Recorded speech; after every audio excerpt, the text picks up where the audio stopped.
물론 여긴 국민 라디오. 나란히 가지 않아도 우리는 하나. 세상은 힘들게 해도 우리는 조합원. 우리는 하나. 회식 후에 고고. 안전하게 고고. 집에 갈 땐 고고. 회식 후에 안전하게 집에 갈 땐 고고 대리운전. 말로 거는 대리운전. 고고 대리운전.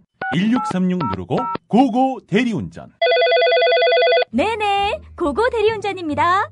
이젠 누르지 말고 말로 걸자고요. 말로 거는 대리운전, 고고 대리운전. 엄마, 손아들지는 안 돼요.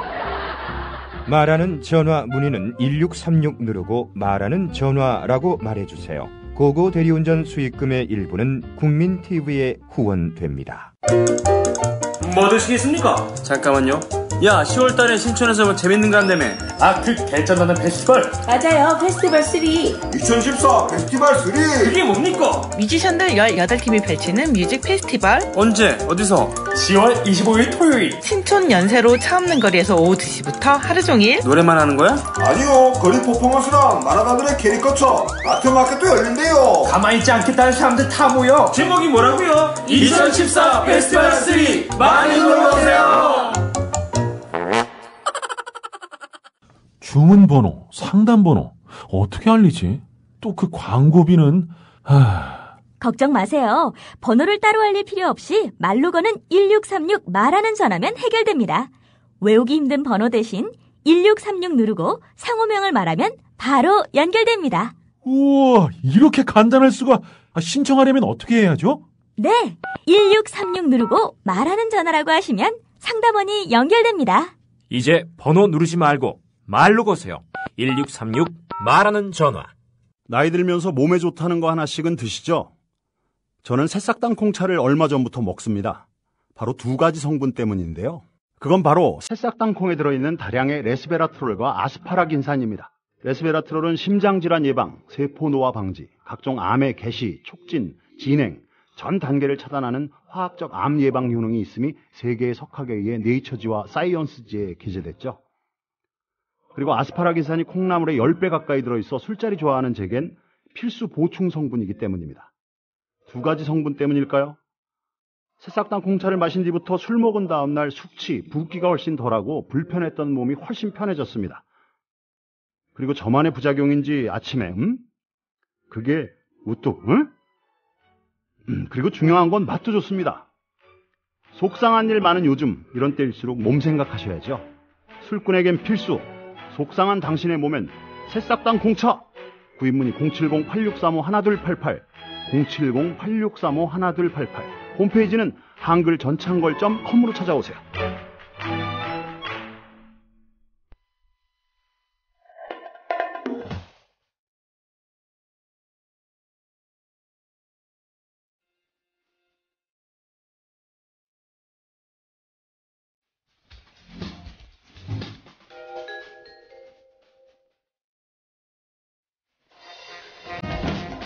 고상만의 수사반장.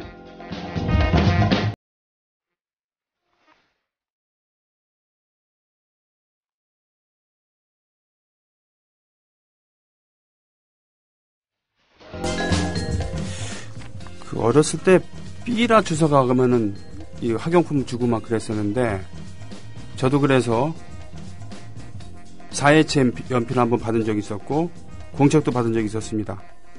삐라를 주워서 경찰서에 가본 적이 있나요?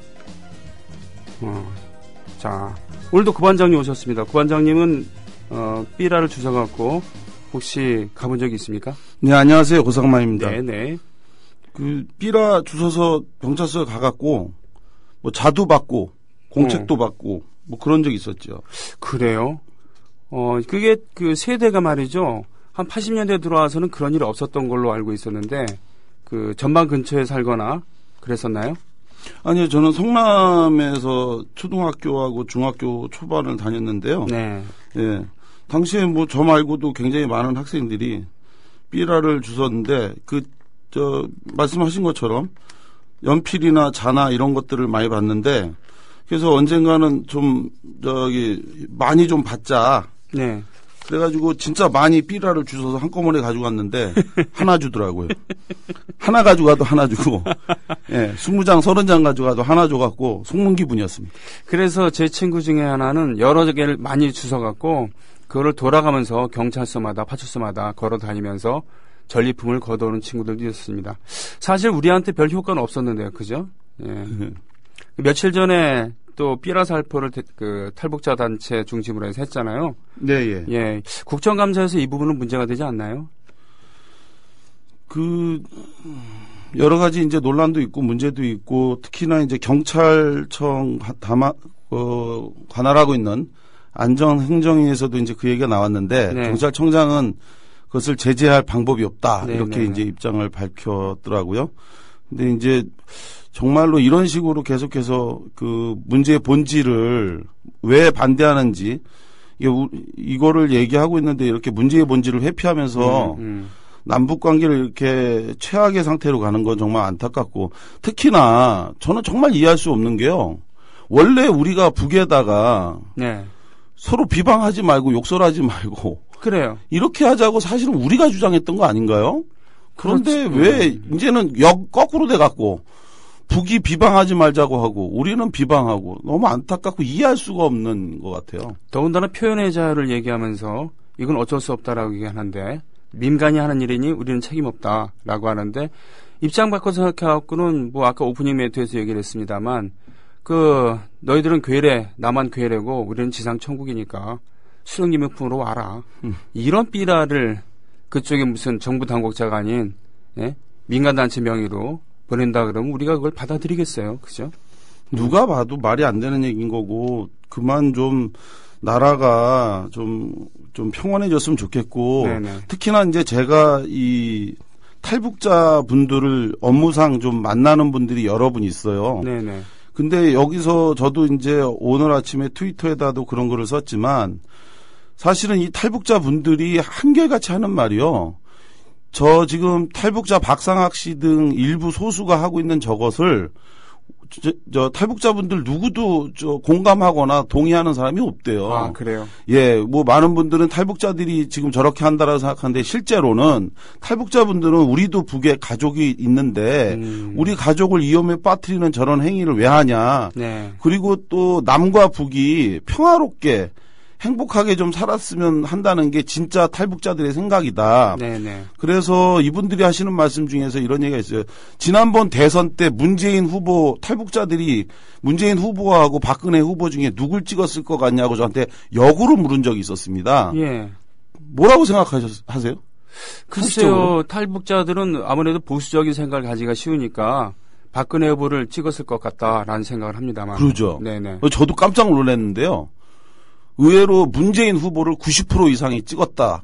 그래서 제가 믿을 수가 없어서 진짜입니까 했더니 한번 설문조사 해보실래요? 이 정도까지 얘기가 나오는데요. 신기하네요. 그죠? 네. 그래서 지금 박상학 씨를 비판하면서 탈북자들, 저도 사실은 그런 얘기를 몇 번 하기도 했는데 탈북자들 그냥 차라리 우리나라 떠나라 가라 뭐 이러는데 실제로 90% 이상의 탈북자분들은 박상학 씨하고 같은 입장이 아니라는 것.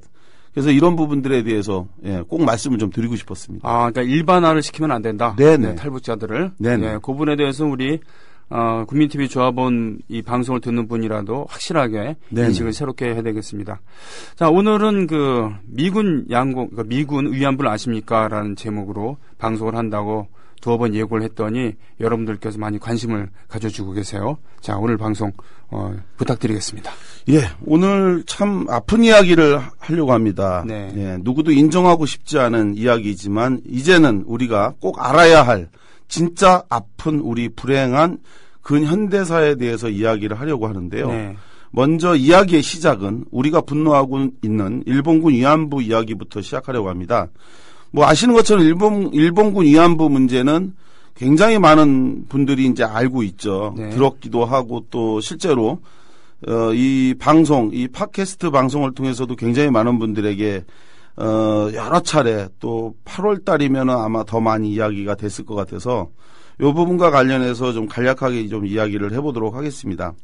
사실은 저도 이 방송을 하기 위해서 좀 공부를 좀 새로 하면서 예. 새로 알았던 것들이 상당히 많이 있었어요. 예. 그러니까 예를 들어서 그 일본군 위안부 피해자분들 이분들에 대해서 정확한 게 이 일본군 위안부에 대한 정의가 무엇인지 이거에 대해서 좀 공부를 해봤는데 대한민국 정부기구인 여성가족부가 공식 운영하고 있는 이 일본군 위안부 피해자 이 역사관이라고 하는 인터넷 사이트에서 네. 이렇게 정의를 하고 있더라고요. 일본이 1931년 9월 18일 만주 사변을 일으킨 이후 태평양 전쟁에서 패배한 1945년까지 전쟁을 효율적으로 수행한다는 명목으로 위안소를 설치하여 일본군의 성노예 생활을 하도록 강요당한 여성을 지칭하는 것이라고 이렇게 정의가 돼 있더라고요. 31년부터 45년이면 14년간, 15년간 얘기군요. 예, 예. 그죠? 네. 그러니까 그 이전에도 이제 일부의 아예 이 제도가 없었던 건 아닌데 이른바 이것이 일본군의 적극적 개입을 통해서 이렇게 이루어지게 된 아마 그 내용을 이제 얘기하고 있고요. 이렇게 위안부를 둔 목적에 대해서는 뭐 많은 분들이 좀 황당할 것 같긴 한데 이런 명분을 갖고 있더라고요. 전쟁이 벌어진 지역의 현지 여성에 대한 일본군의 강간을 방지한다. 그러니까 일본군 위안부가 없으면 그 성욕을 풀기 위해서 일반 네, 여성들에 대해서 강간한다. 전쟁의 그 속성상 그 네. 절박한 순간에 폭력성을 극도로 띠게 됐을 때는 사실 상대 진영에 대해서 그 성적으로 유린하는 일들이 동서고금을 통틀어 있습니다만 네. 사실 임진왜란 때도 일본군들은 공견하게 위안부를 사실은 운영했었다라는 역사적 그렇죠. 기록도 본 적이 있고 그런데 이걸 대놓고 한 거 아닙니까? 전쟁 때는 아마 어느 나라든 어느 시기든 아마 이렇게 했던 것 같은데요. 하여간 좀 그 명분이 좀 너무 이거 역시 잔인한 거였고요. 두 번째 지나치게. 그렇죠. 근데 사실은 이게 여기 이때만이 아니라 다른 때도 다 그랬던 것 같아요. 이걸 쓰면서 저도 공부해 보니까 예를 들어 베트남 전쟁 때도 사실은 그랬고 또 우리나라의 한국 전쟁 때도 마찬가지였던 거고. 둘째 매춘에 의한 성병 예방. 네. 예. 그 무분별한 이제 성행위로 인해서 이제 성병이 막 여기저기 확산되니까 전투력이 상실되니까. 그렇죠. 그래 뭐 이런 얘기. 그리고 세 번째 마지막으로는 병사들의 성적인 위로를 명목으로 예. 위안소를 설치했다. 1932년 1월 달에 이 위안소를 설치했다고 하는 최초의 기록이 있는데요. 네.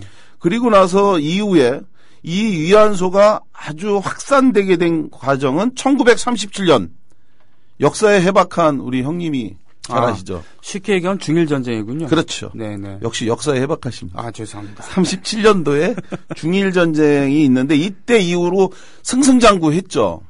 그러면서 점령지가 늘어났고 점령지가 늘면서 위안소의 확대가 아주 급속히 늘어나게 되더라고요.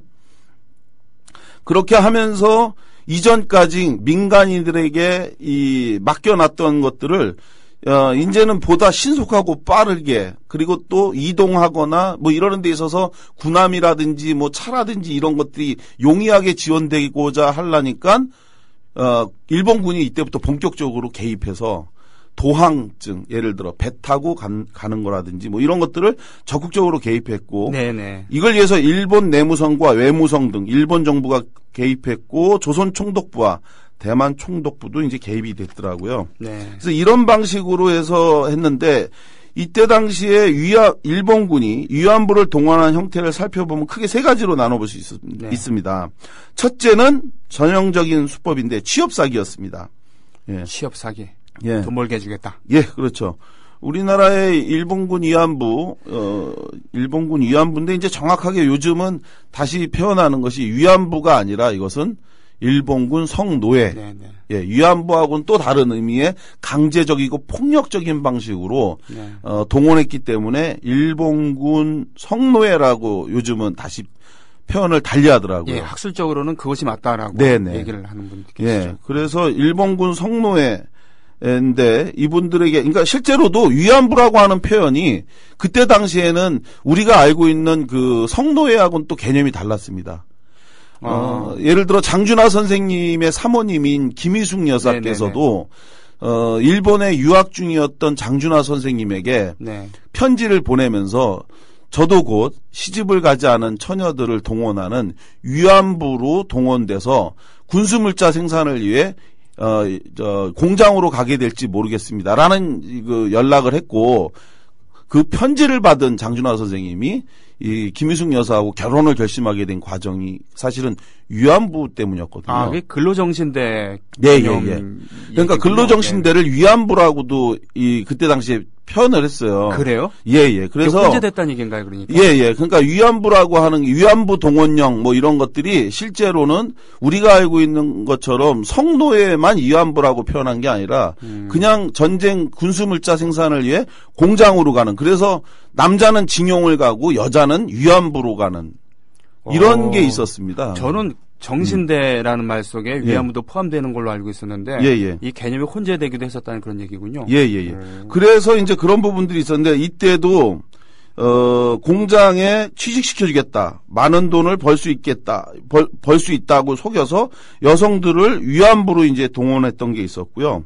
두 번째는 협박 및 폭력에 의한 동원. 예, 아버지 등 가족을 사소한 어떤 문제로 연행한 후에 그리고 나서 그 딸이 대신 일본 공장으로 가서 전쟁 물자 생산 등의 이런 일을 하게 된다면 아버지도 풀어주고 돈도 벌게 해주겠다는 식으로 가고 싶어서 간 사람이 아니라 협박과 폭력을 일삼아서 데려간 후에 그리고 나서 실제로는 이들을 일본군 성노예로 강요한 행위 이런 것들이 있었고요. 세 번째는 전형적인 방법이죠. 인신매매 등 유괴. 예, 그야말로 끔찍한 일이 아닐 수 없는데요. 빨래를 하러 개울에 나온 처자들.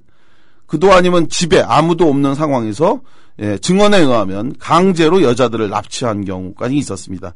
이렇게 납치된 여자들은 이후 일본군의 협조를 통해 도항 증명서를 발급받아서 조선이 아닌 그 외국, 베트남, 버마 뭐 이런 그 국외의 위안소로 중국으로 이렇게 이동이 됐죠. 이것이 이제 끔찍한 일본군 위안부, 더 정확히 표현하면 일본군 성노예 피해자의 진실이었는데요. 네. 이렇게 일본군 성노예 피해자들은 우리나라뿐만이 아니라 세계 도처 각국에서 이제 있었죠. 얼마 전에 어저께인가 들어왔던 네덜란드 총리도 네덜란드가 일본에 의해서 점령됐을 때 네덜란드 여자들을. 예, 인도네시아가 이제 네덜란드 식민지기도 했었는데. 네네. 거기서 이제 네덜란드 출신의 여자들을 픽업을 쉽게 얘기하면 납치를 하기도 했었겠죠. 예를 들면. 현지에서도 이제 했었고요. 또 보면은 일본인 여자도 또 동원해서 또 했더라고요. 네네. 그러니까 가리지 않고 정말 여자들을 이른바 전쟁의 물자처럼 전쟁을 위해 필요한 물품으로 이렇게 이제 동원해서 썼던 것이고요. 이런 상태에서 이후에 1945년 8월 15일 날 일제가 이제 2차 세계대전에 패망하면서 이 추악한 전쟁의 진실이 드러납니다. 이 전쟁이 지면서 사실은 8월 15일 날 일본 천황이 육성을 통해 종전을 선언을 했는데 이 종전을 선언하면서 사실은 그 종전 선언 이게 사실은 항복 선언이 정확한 표현인데 그렇죠. 이들이 이제 항복이라는 단어 대신 종전이라고 하는 아주 고도의 정치적인 표현을 선택했어요. 근데 이렇게 종전 선언을 하면서 사실은 그 앞전에 며칠을 앞두고 수많은 공문서를 파기했습니다. 전쟁이 끝나고 난 후에 자기네들이 전범에 대한 처벌을 받을 것을 두려워해서 그래서 위안부 관련 서류 등 이제 굉장히 많은 수많은 공문서를 파기했는데 이걸 통해서 일본이 결국은 위안부 문제, 성노예 문제에 대해서 처벌을 공식적으로 받은 것은 1948년도입니다. 1948년도에 위안소 설치 및 위안부 운영에 따른 전범 재판을 했는데 이때 일본군과 민간인이 유죄 판결을 받았습니다.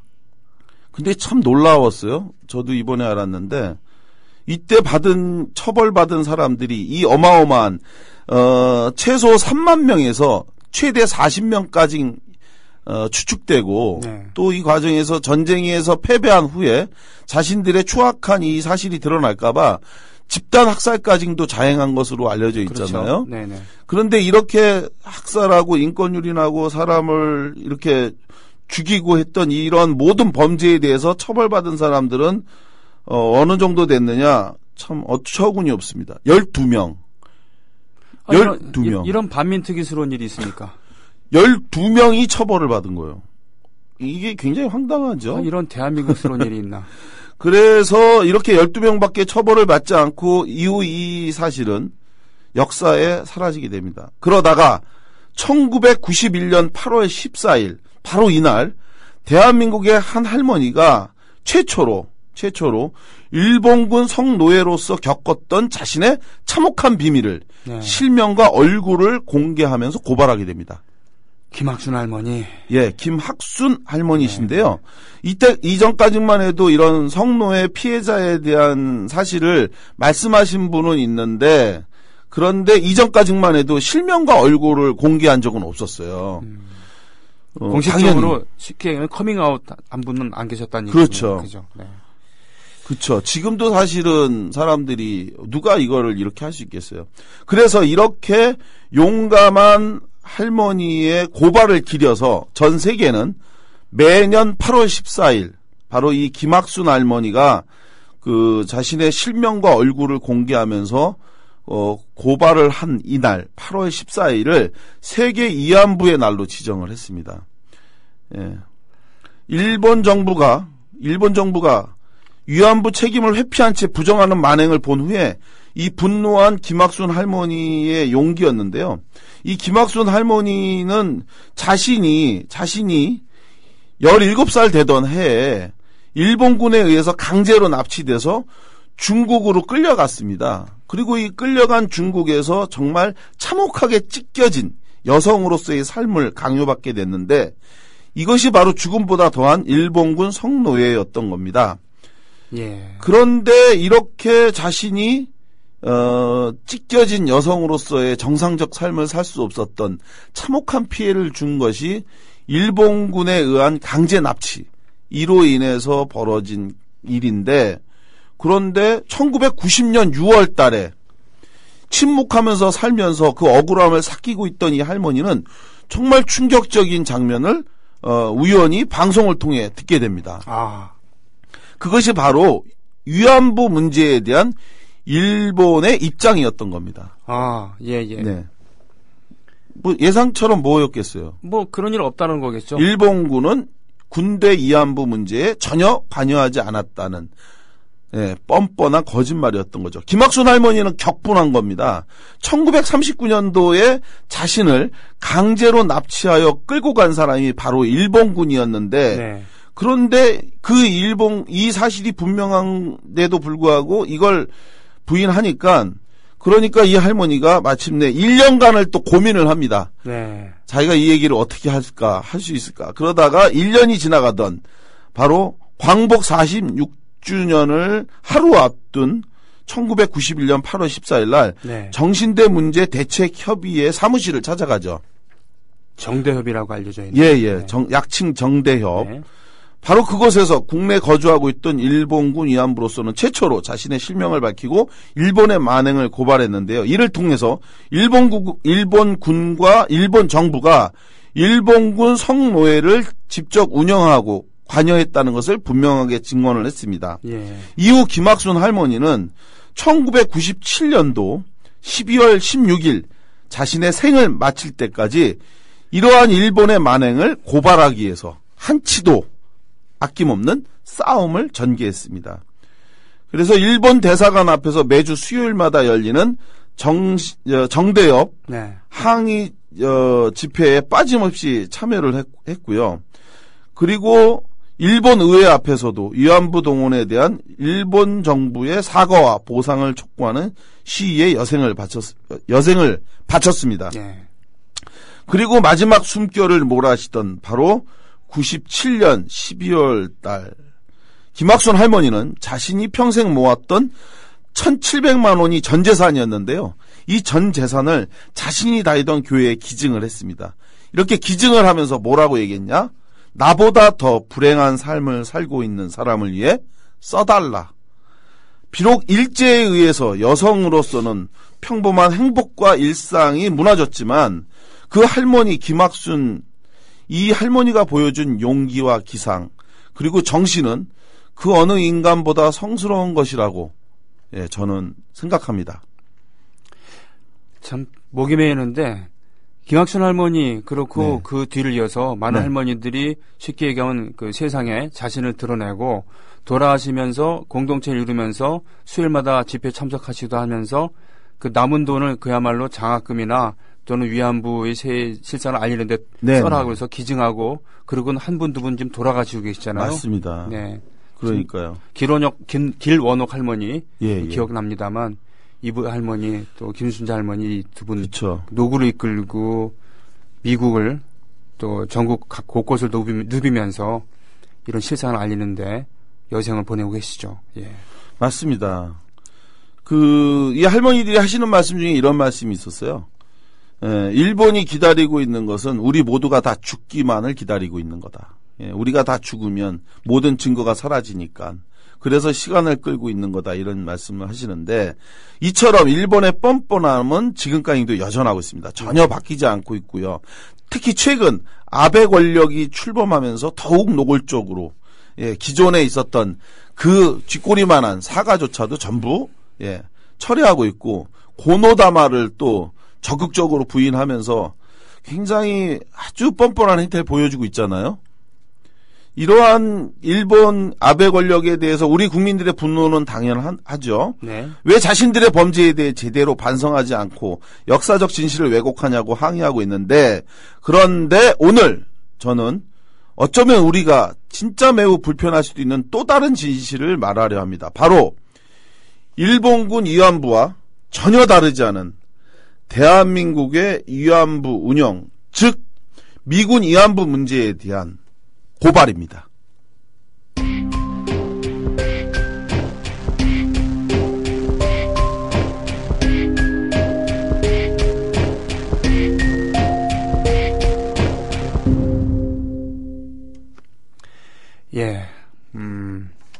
제 눈에 들 뻔은 모르고 남의 그 티끌만 본다는 그런 얘기도 있습니다만 어쩌면 그런 시간이 될 수도 있겠군요. 계속해 주시죠.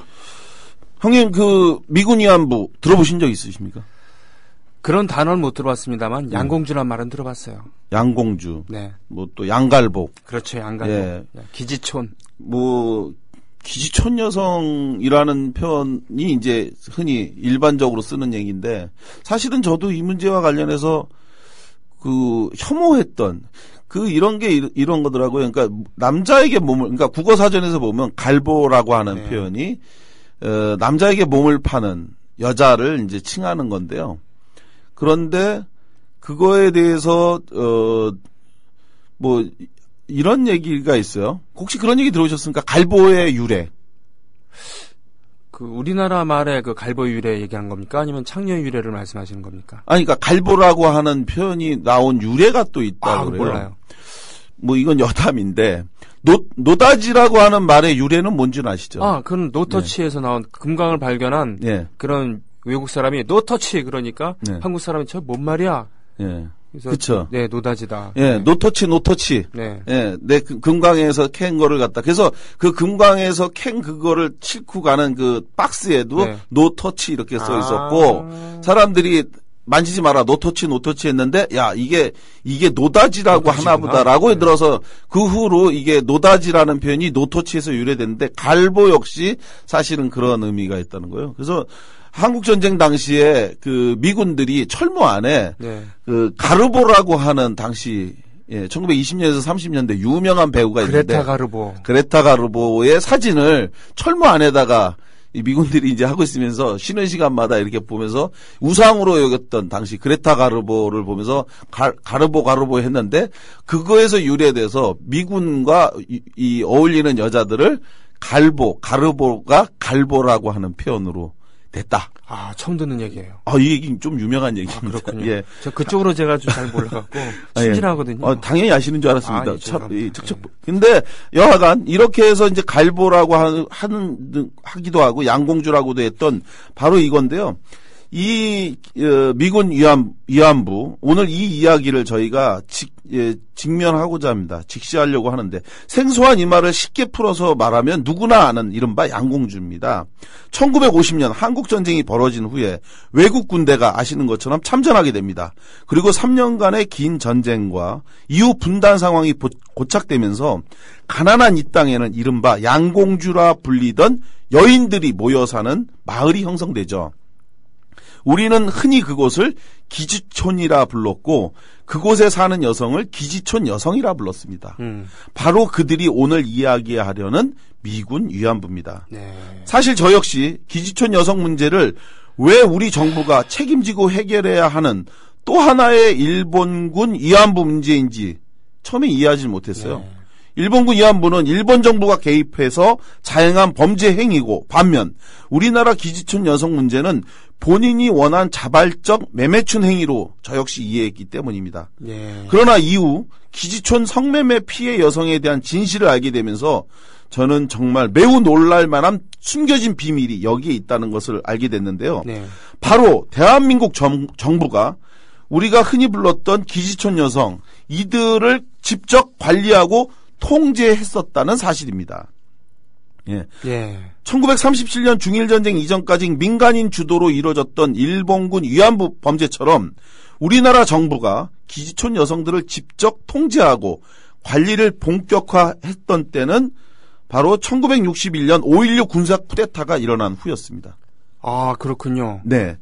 그 이전까지는 사실은 한국전쟁 이후에 음마는 다시 오지 않는다? 네네. 유명한 그 소설이 있죠. 예. 김지미 영화로도 씨, 됐고. 이해숙 씨 이런 분들이 나왔었던 영화로도 나왔었던. 예, 그리고 윤정모 소설가가 썼던 곱비. 예, 곱비라든지. 네네. 뭐 이런 책에서도 쭉 나오는 건데 바로 이때 이 기지촌 여성들에 대한 문제를 다뤘잖아요. 예. 그 이전까지는 바로 그 민간인 주도로 했다고 해서 기촌 여성들이 운영이 됐다면 1961년 5.16 쿠데타 이후부터는 사실상 박정희 정부가 직접 개입해서 기지촌과 거기서 성매매로 고통받는 여성들을 직접 관리한 것으로 확인되고 있습니다. 아, 충격적이네요. 예.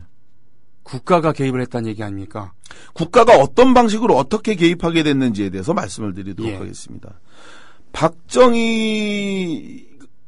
쿠데타를 일으킨 직후에 미국은 박정희의 쿠데타를 매우 불쾌하게 여겼습니다. 네. 그래서 관계가 매우 좋지 않았어요. 예. 그러니까 박정희가 쿠데타를 통해서 국회를 해산한 후에 그 역할을 대체하기 위해서 만들어낸 조직이 있었습니다.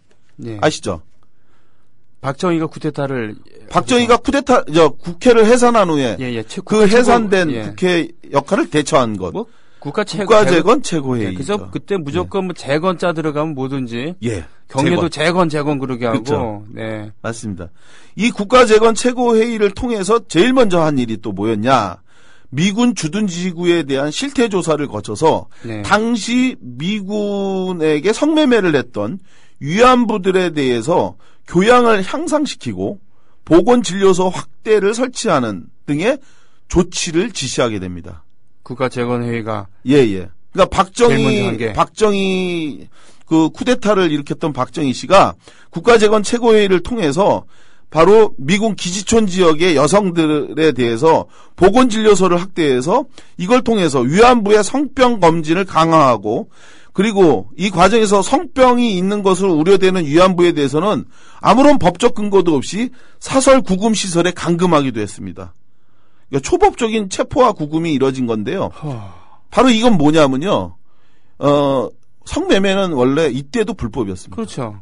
성매매, 그러니까 윤락행위는 이때도 윤락행위 방지법에 의해서 다 불법이었거든요. 그런데 이 윤락행위를 잘 할 수 있도록 그리고 윤락행위를 깨끗한 몸으로 잘 서비스를 제공할 수 있도록 관리해준 주체가 바로 당시에 정부였던 겁니다. 아이고. 보건소를 만들어 확대 설치해서 그래서 이들을 갖다가 이 성병을 검사하고 그리고 그걸 통해서 병이 있는 사람은 영장도 없이 체포하듯이 해서 사설 구금시설에 감금시켜놓고 그리고 나서 그 페니실린을 접종하고 이 과정에서 부작용으로 숨지는 사람이 발생하고 이는 일본군 위안부가 운영하던 위안소 관리 방식과 전혀 다르지 않은 일이었습니다.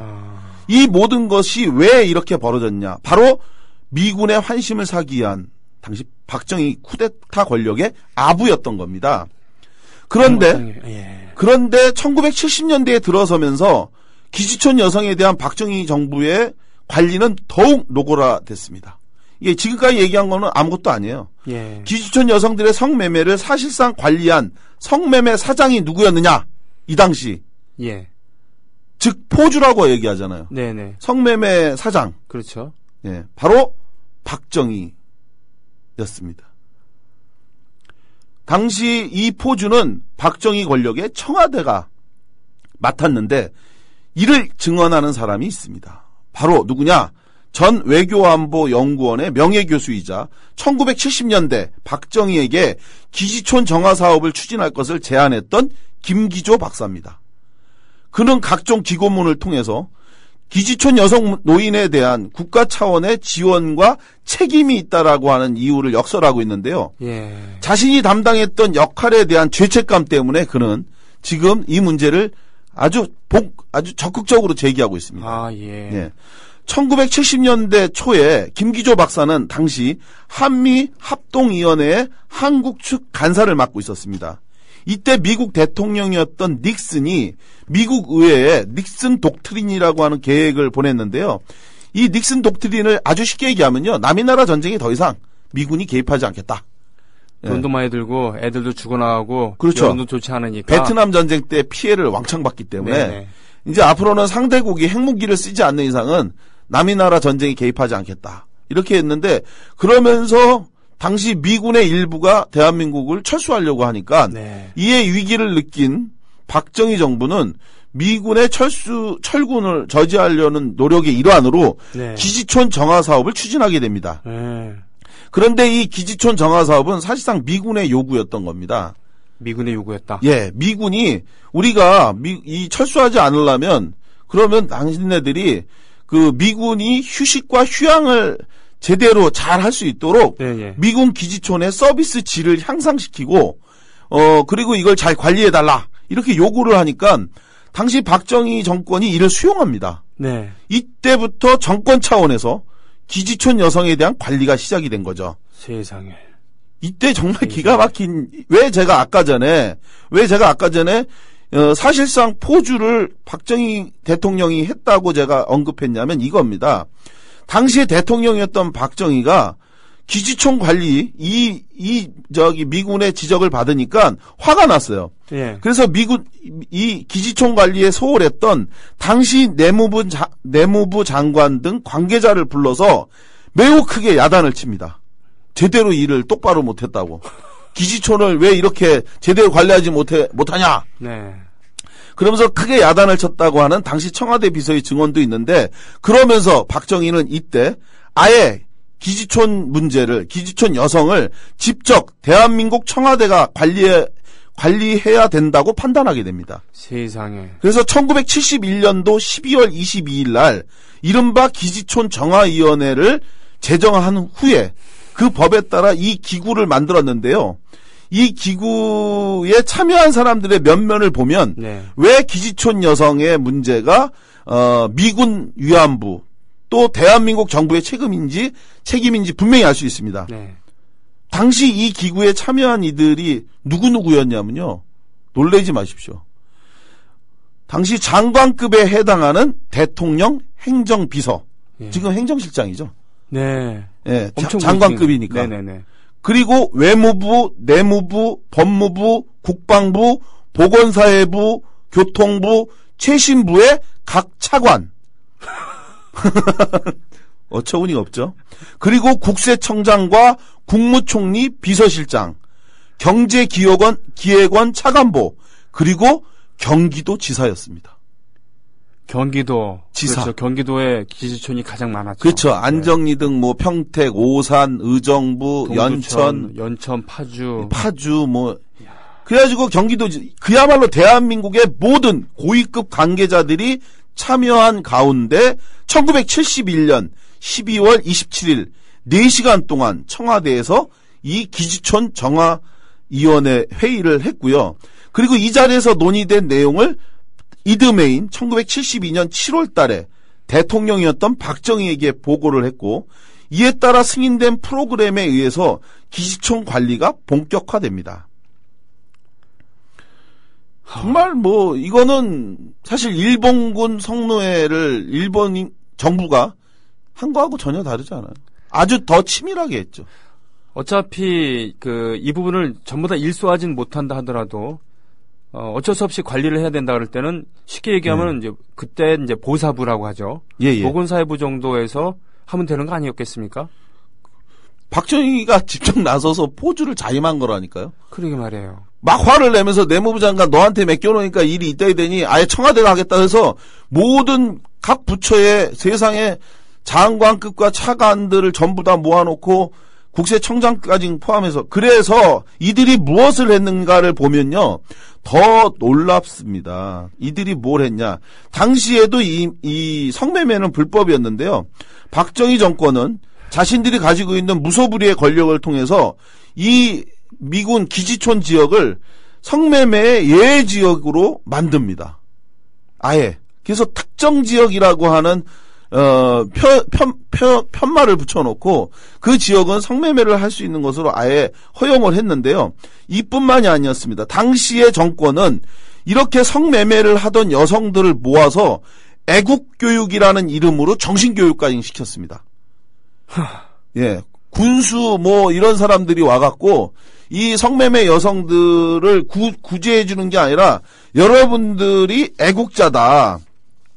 이러면서 그 교육까지, 정신교육까지 시켰는데, 그런데 왜 여성들의 성매매를 애국교육이라고 불렀냐?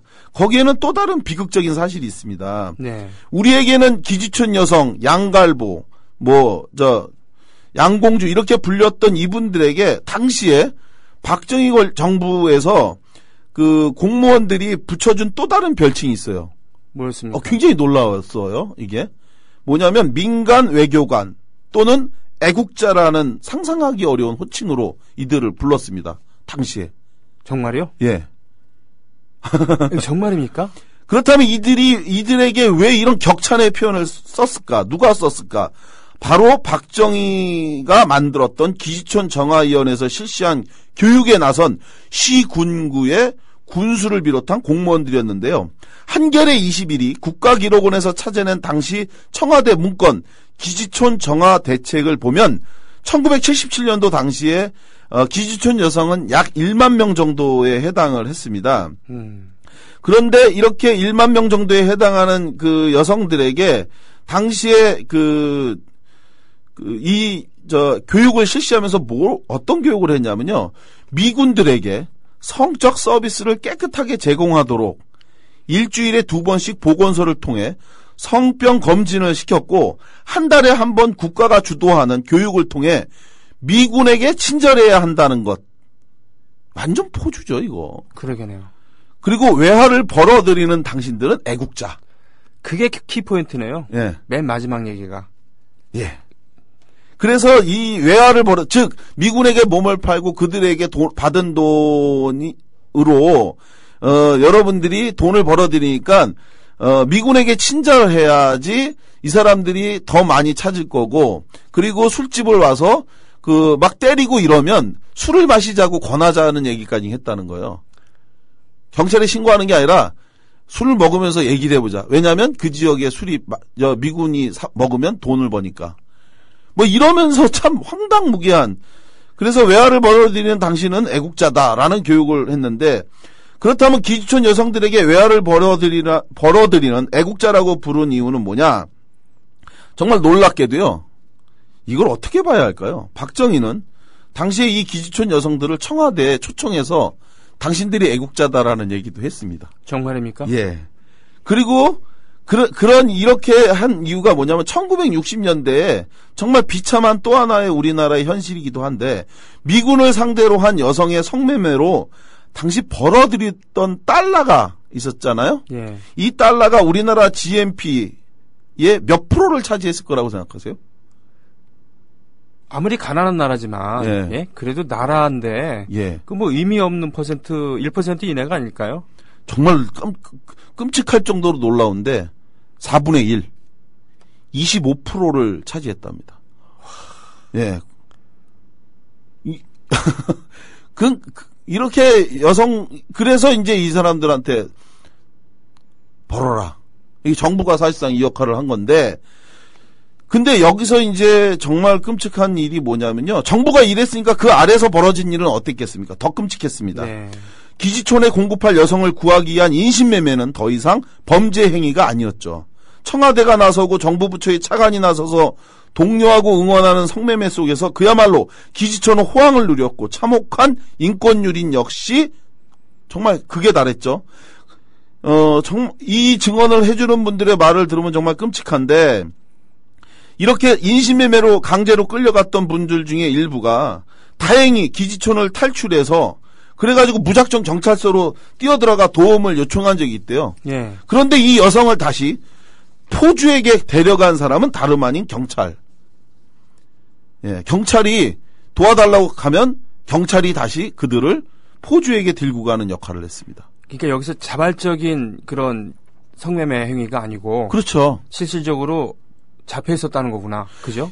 아니, 우리나라에서도 자발적인 성매매는 사실 없어요. 처음에는 모르고 어쩌고저쩌고 갔는데 아시는 것처럼 빚으로 실제로 번 돈을 주지 않고 네네. 빚을 쌓아갖고 그걸로 잡아두잖아요. 근데 그래요. 이거는 뭐 더하죠. 옷값, 화장품값 이런 거 네. 덤터기 씌워갖고. 성매매 처음부터 하자고 해서 동의해서 간 사람들은 사실상 거의 없었고, 그냥 우리나라에서 왜 무작정 상경한 사람들 어떻게 했습니까? 일반 성매매 지역에서도. 근데 여긴 더 했죠. 네. 그렇게 해서 이제 끌고 갔는데, 이렇게 경찰이 도망가면 다시 경찰이 그 사람들을 데리고 왔는데, 이건 당연하죠. 정부가 이들을 갖다가 오히려 여기를 지원해주고 또 보건소에서 들고 가서 이런 식으로 했는데, 그러니까 뭐 더한 거고. 그래서 결국은 당시에 기지촌에 있었던 여성들은 내가 아무리 어떤 방법을 써도 여길 피어나갈 길이 없겠구나, 죽어서나 갈 수 있겠구나, 이렇게 했다는 거죠. 네. 이러한 기지촌 여성의 문제를 결코 개인의 문제로 볼 수 없고, 사회학자인 김태균 교수 역시 이런 얘기를 합니다. 일본군에 동원된 성노예 피해 할머니들이 제국주의 전쟁의 피해자였다면 우리나라 기지촌 여성, 즉 미군 위안부 문제는 남북 냉전 체제의 피해자다. 네. 그리고 나서 지난 2014년 바로 올해죠. 6월 25일 날 마침내 그동안 침묵하고 있었던 기지촌 피해 여성들이 국가를 상대로 손해배상을 청구하는 소송을 제기했습니다. 예, 이제는 할머니가 되어버린 약 120여 명의 기지촌 여성들이 자신들이 억울하게 살게 된 이 원인을 제공했던, 당시 사실상 포주 역할을 했던 대한민국 정부에게 사과를 요구하고 최소한의 배상을 요구하는 소송을 제기한 건데요. 이들은 이 소송에 앞서 열린 기자회견에서 한국의 위안부는 그러니까 한국에는 일본군 위안부만 있는 것이 아니라 네. 미군 위안부 제도를 대한민국 정부가 만들어서 철저히 관리하고 이용했다.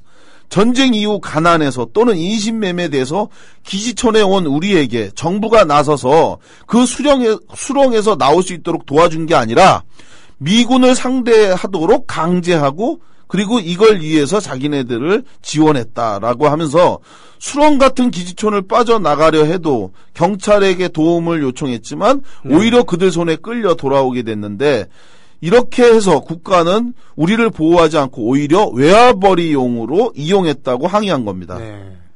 따라서 기지촌 미군 위안부 제도의 역사적 사실과 피해를 명확하게 밝히고 그 법적 책임을 다해달라고 요구했는데요. 우리는 일본군 성노예 문제에 대해서 일본의 표리부동을 아주 질타하고 있지 않습니까? 그렇죠. 예.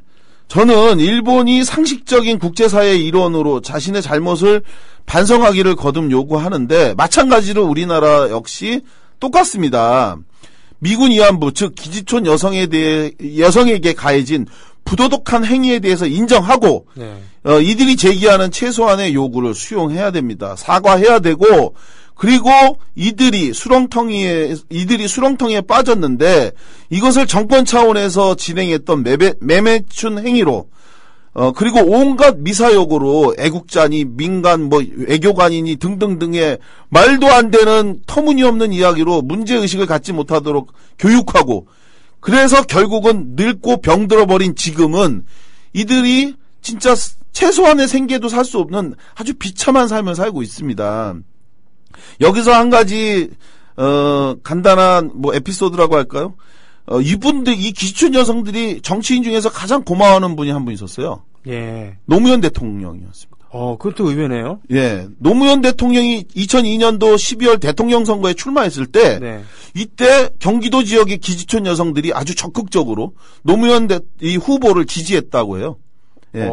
이때까지 투표 자체를 해본 적이 없는. 네네네. 이런 분들까지 나서서 투표를 하고, 그리고 개표 방송이 있던 날은 모든 사람들이 다 모여서, 음식을 나눠 먹으면서 노무현 대통령의 당선을 응원하고 지지하고 기대했다. 예. 왜 그랬는지 이유를 알아보니까 이러더라고요. 참 노무현 대통령이 생전에 별걸 다 하셨더라고요. 궁금합니다. 1990년 중반에 이때 당시만 해도 기지촌 여성 문제에 대해서 지금도 아마 이 방송 들으면서 처음 듣는 분들도 많을 텐데 이때는 더 그랬죠. 사회적 관심이 전무했는데요. 당시 노무현 전 의원이죠. 이때는 의원직이 아니었으니까요. 계속 떨어지니까 변호사 하실 때였는데 노무현 변호사하고 또 가까운 몇 명 소수의 변호사들이 노무현 변호사가 조직해갖고 이 소외되고 방치되고 했던 이 기지촌 여성들을 상대로 무료 법률 지원과 법적 지원을 해줬답니다. 그래서 미군 범죄 피해 구조소부터 선불금 무효 소송, 미군과의 이혼 소송 등을 도와줬는데 바로 이 노무현 후보가 대통령으로 출마하니까 모든 사람들이 이 노무현 후보의 당선을 기도했고 당선되니까 자축하고 기뻐했다고 합니다. 이런 일이 있었군요. 그리고 나서 이 노무현 대통령이 이후에 성매매 방지법을 제정을 했죠.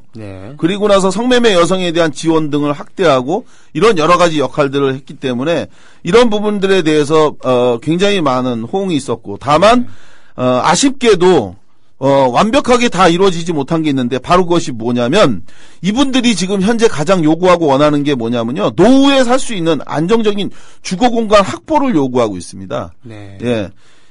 이분들은 사실 지금 가족이 없어요. 자식도 없고 아무도 없어요. 그렇겠죠. 그래서 자기네들이 살 수 있는 작은 주거 공간이라도 만들어 달라고 요구하고 있는데 이를 위해서 지난 2014년 7월 달에 제가 몸담고 있는 새정치연합 김광진 의원실은 주한미군 기지촌 성매매 피해 진상규명 및 지원에 관한 특별법안을 김광진 의원의 대표 발의로 제출해놨습니다. 이 법안을 통해서 미군 기지촌 여성들을 상대로 벌어진 강제 검진, 구금, 구타 등의 인권 침해 조사와 명예회복 그리고 생활지원 등이 이루어지도록 하는 이런 재반 시설들을 지원하도록 하는 법안을 만들었는데요. 자, 마지막으로 정리하겠습니다. 부끄러운 과거는 부정한다고 해서 사라지지 않습니다. 그 부끄러운 과거를 용기 있게 인정하고 그 치유를 위해 적극적으로 노력할 때 해결된다. 이것이 제가 오늘 이야기하고 싶은 핵심입니다. 그런 점에서 저는 미군 기지촌 여성들을 상대로 한 우리 정부의 부끄러운 인권 유린 실태가 제대로 밝혀지고 이에 따라 피해자들의 명예가 바로 잡히기를 간곡하게 희망합니다. 그것이 바로 우리가 일본군 성노예 문제를 분노하고 있는 우리가 해야 될 당연한 역할이라고 생각합니다. 고맙습니다. 오늘도 정말 전율일 정도로 끔찍한 사실들을, 대단한 사실들을 우리가 함께 조사를 해봤는데요. 그런 얘기를 들으면서 오늘 새삼 이런 생각을 하게 됩니다. 우리는 한국의 어른들, 특히 이제 여자들, 한테 잘해야 된다. 왜냐하면 이것만 있는 게 아니라 산업전세라는 이름으로, 공순이라는 이름으로, 정말 박봉, 겨우 입에 풀칠만 한 그런 돈을 가지고 그걸 또 이렇게 송금해갖고 애들, 동생들 교육시키고 부모님 봉양하고 그리고는 독일로 한복 입고 곱게 한복 입고 가갖고는 간호사로 네. 그래서 고국에 또 송금하고 그렇잖아요. 가서 독일 간호사들이 못하는 그런 험한 일들 하면서 말이죠. 예. 그러고 보면은 정말 우리는 그 어른들에 대한 그런 생각, 특히 여자들, 에 대해서 정말 고마워해야 된다고 저는 생각합니다. 맞습니다. 그리고 정말 국가가 나서갖고는 온갖 미사여구로 한 게 결국은 그분들을 부품 취급한 거잖아요. 그렇죠? 애국자라고 해놓고서는 관리만 하고 부품 취급만 했지 사후에 어떻게 예우를 한다거나 돌봐드리지 않고 그걸 오히려 민간 쪽에서 그 야인이었던 노무현 변호사를 비롯한 이런 분들이 무료 법률 그 행위도 해주고 말이죠. 하여튼 오늘도 그 대단한 방송이었습니다. 언젠가는 정말 우리가 피해자가 아닌 가해자로서 또 자랑스러운 무슨 뭐 방공용사가 아닌 그러면서 베트남에서 우리가 어떤 인권적인 그 일을 했는가 이런 거에 대해서 기회가 되면은 같이 조사했으면 좋겠습니다. 네, 알겠습니다. 자, 이렇게 오늘 고상만의 수사반장 방송 마치겠습니다. 고맙습니다. 다음 주에 뵙겠습니다. 고맙습니다.